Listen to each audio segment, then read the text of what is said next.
So there is one person that we also need to acknowledge specifically, and who I would like to, Karen, come here. Karen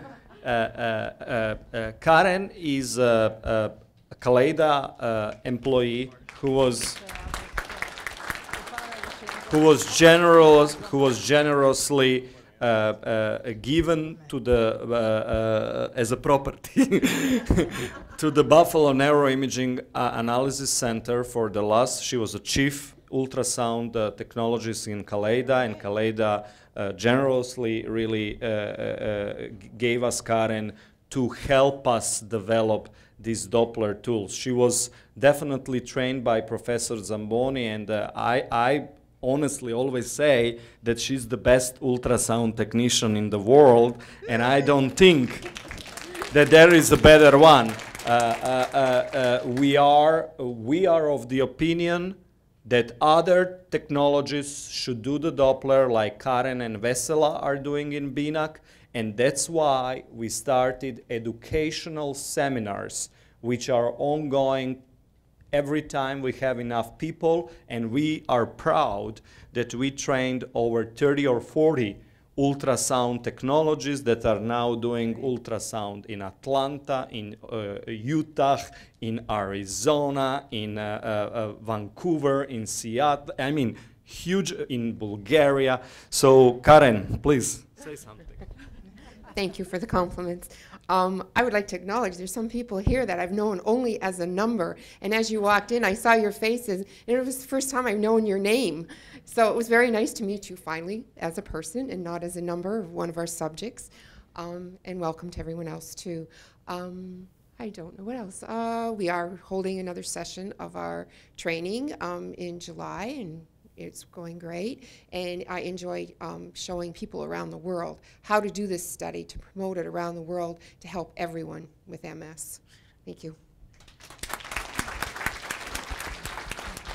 So last point, just to Adnan again, just one more, and then we go back.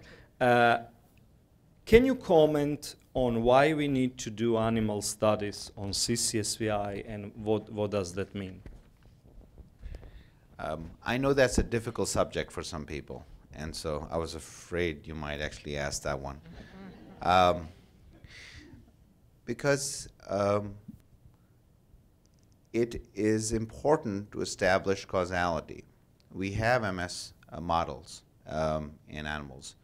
And if we can show an association between venous blockage, which can essentially be sort of recreated, then that would go a long way in allowing us to understand what's happening with patients. And so we are working on some, and there are other people around the world who are also working on the same thing.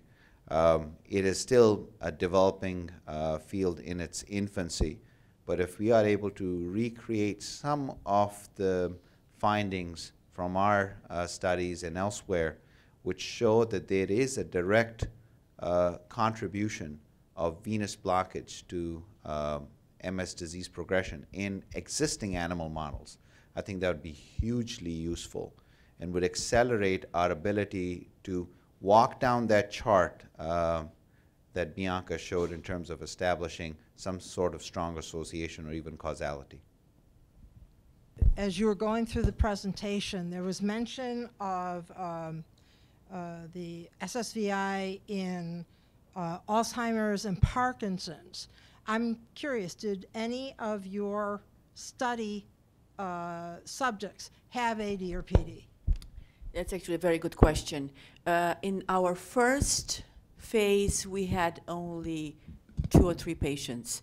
And I can say that we found there, but again, 1 or 2, but this is why in the phase 2 trial, we would like to have a much extensive number and look for it. But that's exactly a very important question. I'd address this because I think these patients are very important controls. Again, going down that list of causality, you want to have some specificity. So if CCSVI is the cause of everything, it probably is not really a cause.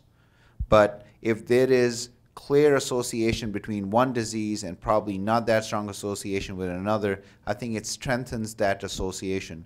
But this is something that certainly is worth looking at, as Robert mentioned earlier about white matter lesions, and maybe can address some of that with venous anomalies. I would like just to encourage all of you who have relatives, friends with such diseases to really refer them to our CTVD study. We have tremendous difficulty to recruit people who are not MS and who have some other neurologic diseases to our study, because they probably don't have an interest, you know, to come and spend 7-8 hours in testing. So I really encourage you, if there is in your material, right, and back there are guidelines how to apply for our CTVD study, and we would be extremely grateful to have more Alzheimer, Parkinson, and all other patients with other neurologic diseases. In terms of the white matter changes and CCSVI, as I said before, we didn't find the clear-cut connection. But still, you know, we are trying to, in the phase 2, increase our numbers and to understand whether, like in the study that Dr. Weinstock presented, those that are older and have CCSVI have more white matter changes. That would be an important point too. As you understood from today, based on what we know, clearly it will be irresponsible for us not to begin think that we should expand our research to other neurologic diseases and aging. And the only problem is clearly there are great ideas and a lot of enthusiasm still, but obviously the funding is always an issue, and we need to limit you know, our current efforts to finish the CTVD and premise studies, and that's kind of the most important. So all those who can help, I think we still need help. So is there other questions, or we can call, I think we can, it's 2 o'clock, we can close, and I would like to call Tracy here. Well, thank you very much to Dr. Siddiqui Weinstock-Guttman and Zivadinov, and to everybody who's here today, and everybody who will be watching on the BNAC website and on YouTube. We hope you've enjoyed this educational event about the MS research at BNAC. You have our annual report and the materials that were on your chair, so you can read more about what a productive time this has been. You'll also see a list of almost 600 people who've provided over $500,000 in support. Most of our donors found us on the internet. Some came to participate in a study, and some are JNI patients. We're very thankful for this generous support at all levels. We know these are hard times for everyone, so we are particularly thankful excuse me, for these contributions at all levels. The work is not done. As you heard, to finish the CCSVI studies and find the answers to our questions, we still need to raise $300,000. We will do this with the combined help of lots of people. You can help us today by bidding for some of the silent auction items. And now Dr. Zivadinov would like to say a few words.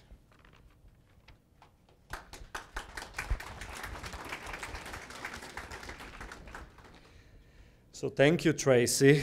A special thank to the advisory board members who really worked at BNAC yesterday for the first time. It was really an enormous opportunity to first time sit with the patients, patient advocates for a whole day and listen to them. Actually, they probably more listen to me than I listen to them.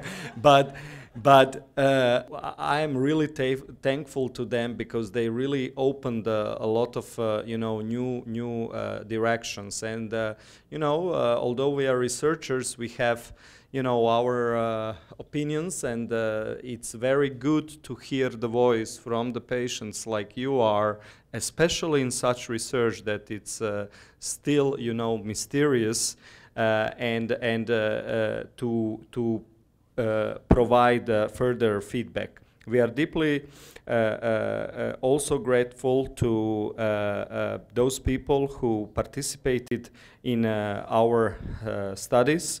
They went through hours and hours of testing to help solve the mystery of this disease. And I'm guessing that some of these people might be here among those 800 plus people who have been tested for these studies. And if they are here, I would like you to stand up and we would like to applaud you.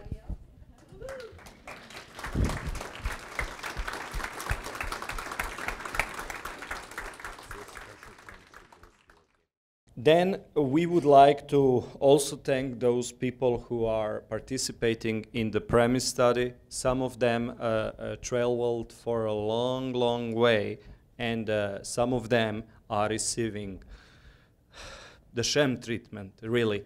And these people are very courageous because they came here to receive the placebo, and we should thank them. I'm getting emotional. So please accept our gratitude and contribution to the science if you already participated in our studies. And thank you very much for being here today.